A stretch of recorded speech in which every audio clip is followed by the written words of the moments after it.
So, Mistress, since you're going to be rooming here for a while, I thought we might have a movie night. This is acceptable. Good. So I decided to look out a bunch of romantic movies. Elias Merihej's Begotten.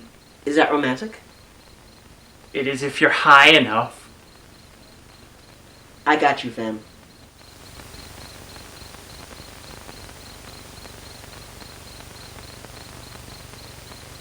This is the first feature film by Elias Merihej, an unusual director because he tends to exist in the void between art house and hard rock music video. Nearly literally. This film resulted in so much attention that he ended up directing for Marilyn Manson, Danzig, and Interpol for some reason. And his work for Manson was Cryptorchid and Antichrist Superstar, with other stark, monochrome imagery that was sometimes lifted directly from this film. About 10 years after this, he made his second feature, the more mainstream but still fantastic Shadow the Vampire. Mistress, is that where the clip comes from? Many clips come from it. It's over 90 minutes long. No, the clip, this one. If it's not in frame, it doesn't exist. Yes, that's from Shadow the Vampire. Hey, I knew a thing. See, I do listen to you when you talk. And scream, and rant, and deride, and...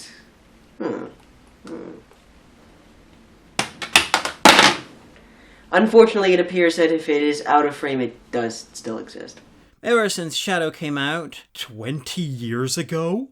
Fucking hell. He's not done very much. Just a film called Suspect Zero and a short called The Den of Celestial Birds, neither of which I've seen yet. Begotten is an abstract tale shot in the grungiest black and white possible, and then put through an extreme post-production process that Merihej himself invented. It's a film inspired by nightmares and various creation myths. It began life as an experimental theatre piece, but moved over to film when Merihej concluded that it would be too expensive to do live. Also, turning it into a film exponentially increases the chances for it to annoy a much broader audience. Like here, it went from off to pretentious in literally no time at all.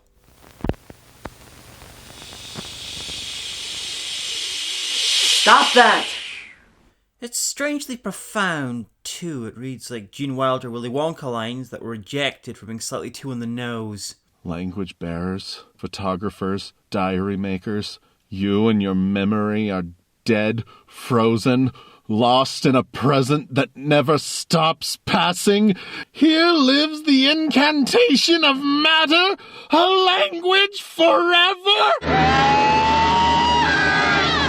We open with the freshest of beats from Jungle Sounds to Relax to Volume 3.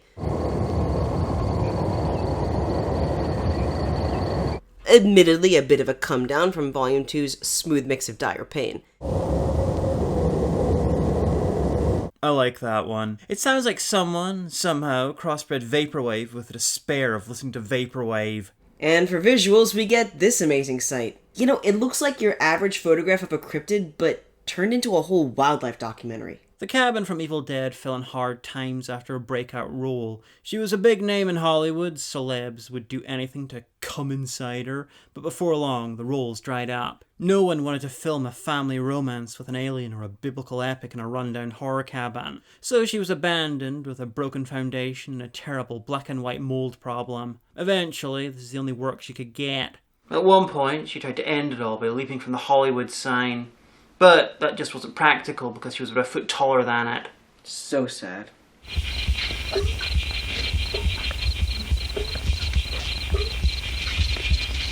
Vlogs are very different back in the before times. Not wildly.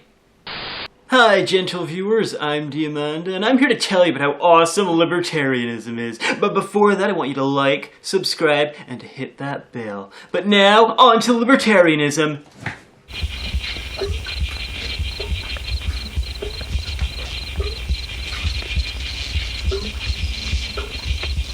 More ooze! You know, you make a lot of good points. I don't think I've ever heard libertarianism explained so coherently before. Well, I am the smart one. I don't know if this is more like a terrible one-man version of Johnny Got His Gun, or a really good visual depiction of Vigo the Carpathian's monologue in Ghostbusters 2. On a mountain of skulls in the castle of pain, I sat on a throne of blood. Regardless, I don't think I've ever seen anything so excited to be taking a shit before. David Bowie's reinventions got a little desperate before his career resurgence in the 90s. I'm sure his record label opposed him, throwing up his own bladder, but the man was a consummate artist. So far, this film is somehow both more boring and more filled with dry rot than a whole entire season of the Antiques Roadshow.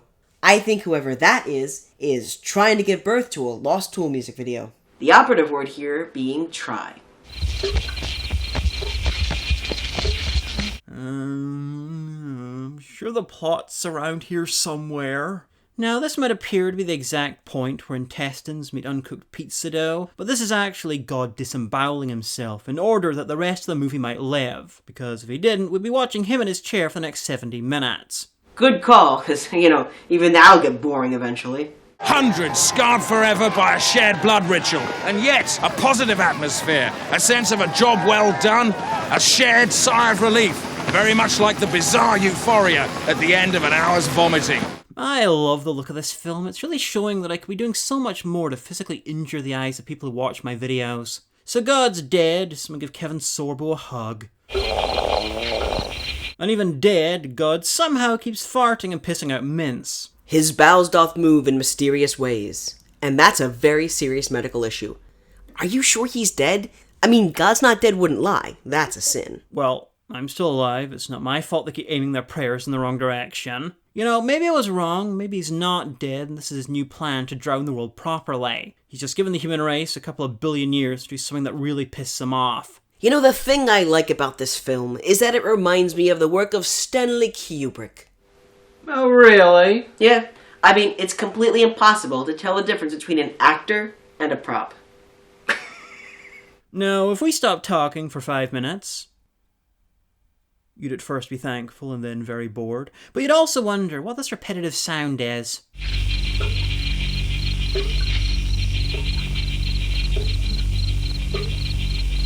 Wait, is it me getting more annoyed? No, you do that silently. It's actually a ticking clock, which begs 2 questions. Who filled that fucking thing with water, and who that's unable to piss do they want to torment with it? In a way, new life has come forth from God's giblet/blanket. As effects go, hiding behind a blanket is pretty special. The new life is, of course, vaguely Romany-ish Gina Davis. If you squint, tear out your eyes, then use your imagination. Either that or it's Lady Gaga 20s edition, Lady Dada. Well, she's right to be cautious. Did you know an average of 13.2 tits are stolen every single day? She's literally only being created, so it's not really her fault that no one told her that they don't tend to fall off. I'm sure this is meant to be some kind of erotic, but it really just looks like she's kneading rye dough. My humps, my lovely doughy lumps. I have no idea what's going on right now, but it looks like she's searching for someone she can fuck. Gonna be quite a search. I think that's a sink. Sink or not, something definitely ejaculated on her. Oh wait, that's God. She's been wanking his corpse. Probably should have censored that. Well, his happy ending is an epilogue. Anyway, as the song says, every sperm is literally sacred, so she rubs them all over her crotch. Which, thanks to the lighting, looks more like a hedge being fucked by a lamppost. That's her crotch? Looks more like the Microsoft Paint spray can icon. You should probably censor that. A lot of people really love that icon. Thinking about it, I'm not sure you can really get any more pro-life than inseminating yourself with only some zombie sperm and a miracle. After a fade, we discover that her sperm donor wasn't just God, but Dracula. Him being the literal god of vampires explains the dodgy audio, but raises a great many other questions, seeing as this is meant to be some symbolic version of the Virgin Mary. And those are questions that Dracula, like the director, is in no rush to answer.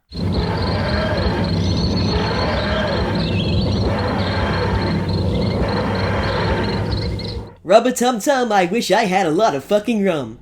Oh, screw it. I'll just have what the film's having.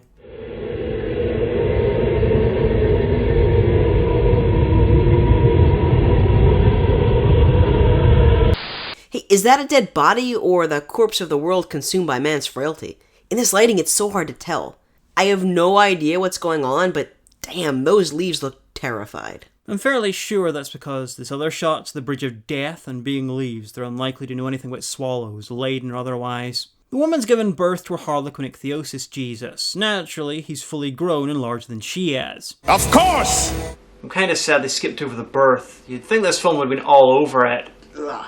It would have been all over the film, too. Good night, sweet prince. May dreams of zombie monks terrify thee to thy rest. Pie Jesu Domine, dona eis requiem. Just typical. You wait 20 minutes for a monk, and then 12 of them come along at the same time. 13. Unlucky for everyone. This is the slowest zombie apocalypse ever.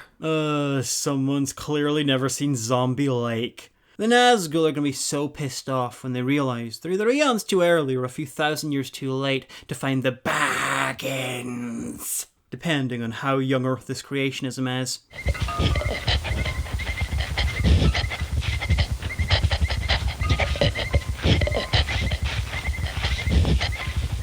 Meth. Not even once. Watching Casper Eats Wendy. Exactly once. Yeah, probably. Whenever this is, the monks do the rational thing and take their confusion out in this one-man Crispin Glover film by grabbing his umbilical cord and dragging him around with it. I'd say it's the worst taxi service ever, but Baltimore's exists. This was going to be the tug of war, but since they canceled the Olympics this year, the only people competing will be plague doctors. You know, the world might be a desolate wasteland, but they still have a nice harvest of what the hell is going on? Well, this is Jesus being dragged to Golgotha, the place of skulls. No one's died yet, so the name is purely figurative at this point. Strike a pose because he looks so excited he's about to invent voguing.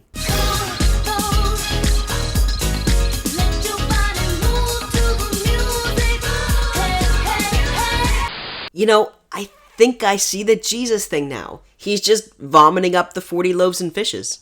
I'm not sure, but I think Captain Kirk fought a Gorn somewhere around here. I love how you can sometimes be watching away, oh, I'm enjoying this, wondering what the fuck is going on, and then suddenly it looks like the footage was nuked. Now, the monks have a real conundrum. They really want what he's puking up, but they're enjoying punching him too much to let him stop and finish with the vomiting. This Like an Orgy is directed by Kevin Strange, mainly because I'm not 100% sure any of his characters actually know sex works. Later that day/night/alien autopsy, the monks drag I Can't Believe It's Not Jesus to the top of the mountain for another quick grave amongst the rock formations.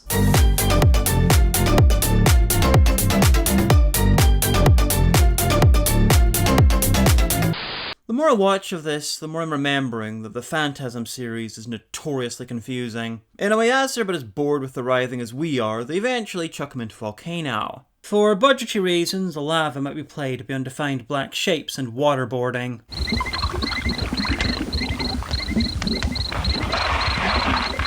You know, chucking a chosen one, born of a virgin, into a volcano doesn't seem to be the best idea if you're a enigmatic guy in a robe and a hood. Yeah, they do tend to be murdered by cyborgs. Okay, right. I think I've worked it out. This is about a bunch of homeopaths, right? Trying to treat a man who has Parkinson's, okay? Using microscopic amounts of medical ability. I'm not sure this is a volcano, though, but that might be because I'm not actually sure this movie exists. Very high.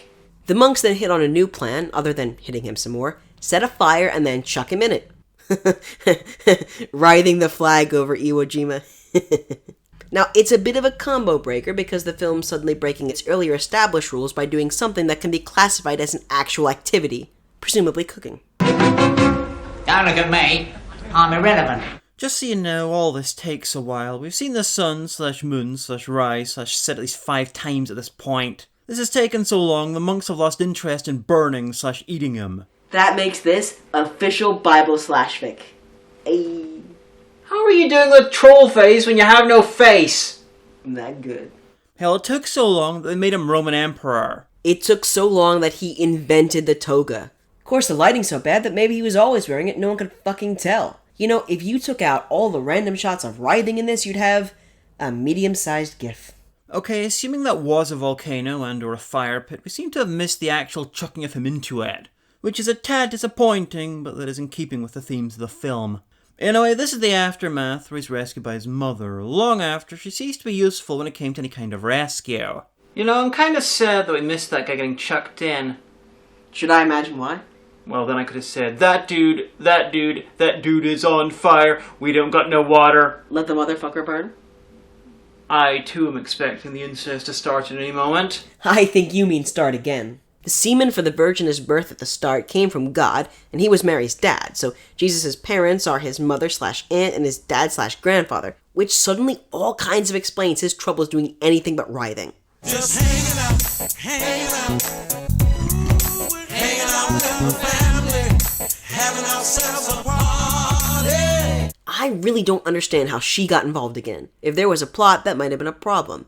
Hope the movie's not too offended, but it's really starting to drag. Well, this just looks like a really depressed screenshot from the 1960s Haunting movie. The average viewer can't see the forest for the trees, in the same way that they can't see the metaphor for the symbolism.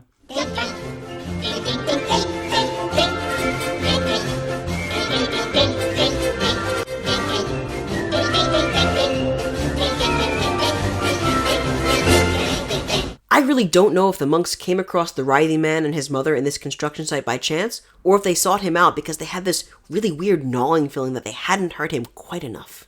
You know how it is. Maybe they wanted to say sorry, but he just wouldn't accept it, so they just had to beat him to death. He wasn't been there.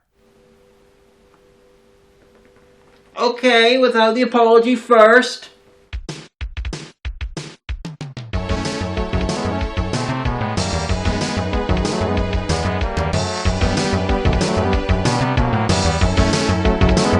Honestly, I think we're a bit off base because this is actually either about ethics in video games journalism or a metaphor for microtransactions. Just what this scene needs, slow motion.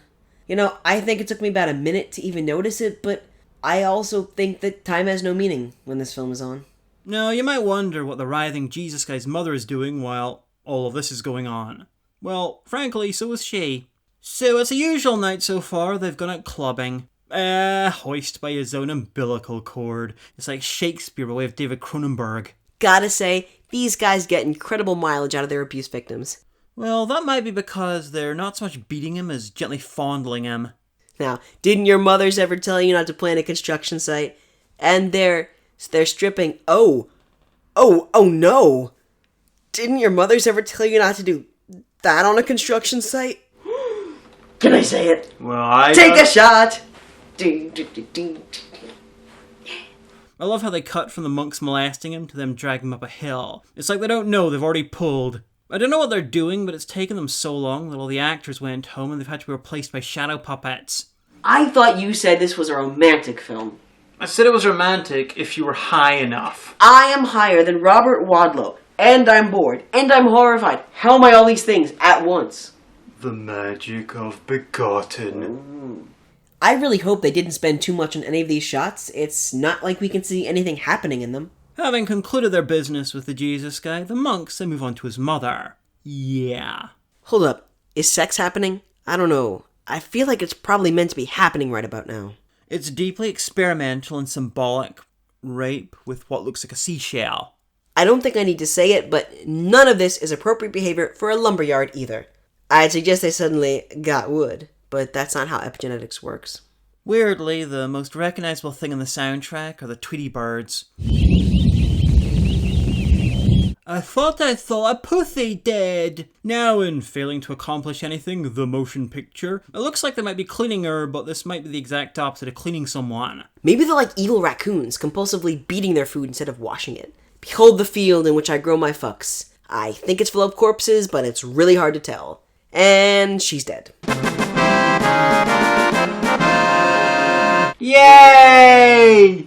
So the monks have merged into a pair of scarecrows wearing all the clothes in the world. That sounds impressive, but I'd remind you that the population of the world is these two, the monks, and whoever's behind the camera.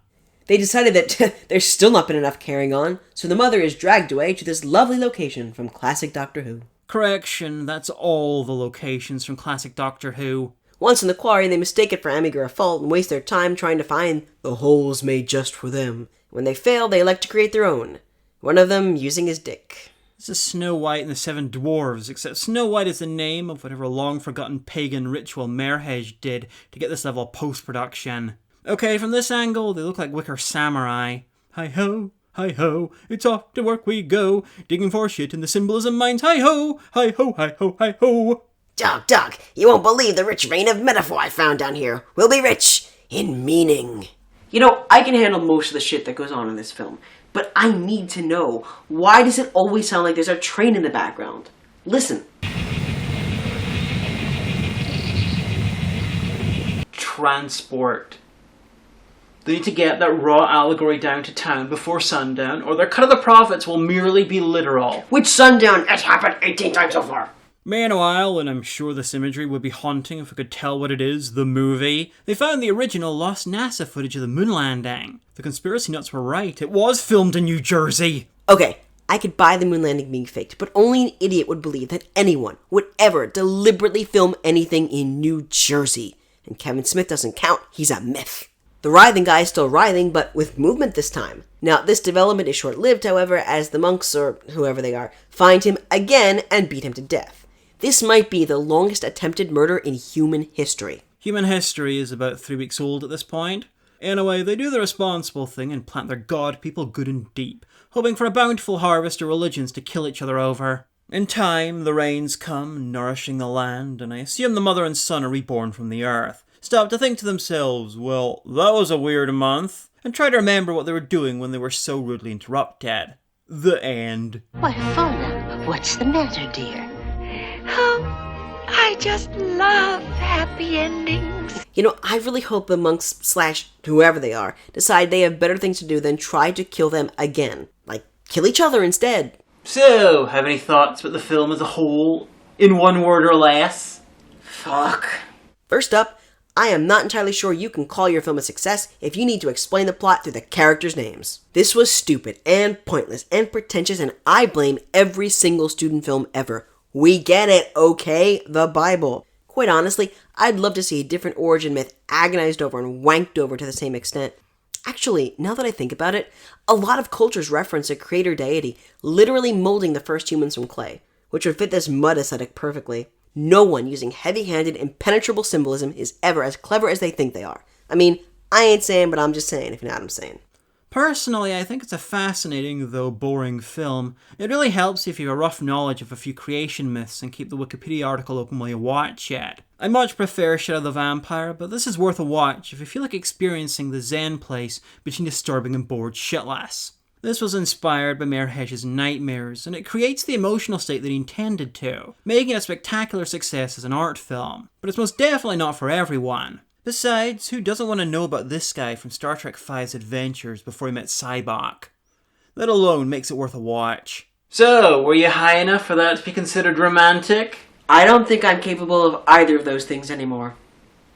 Begotten! A.k.a. August Underground's The Gospel According to St. Matthew. I'm the Amanda Hagan, and yada yada yada yada yada. You know, you can say goodbye too.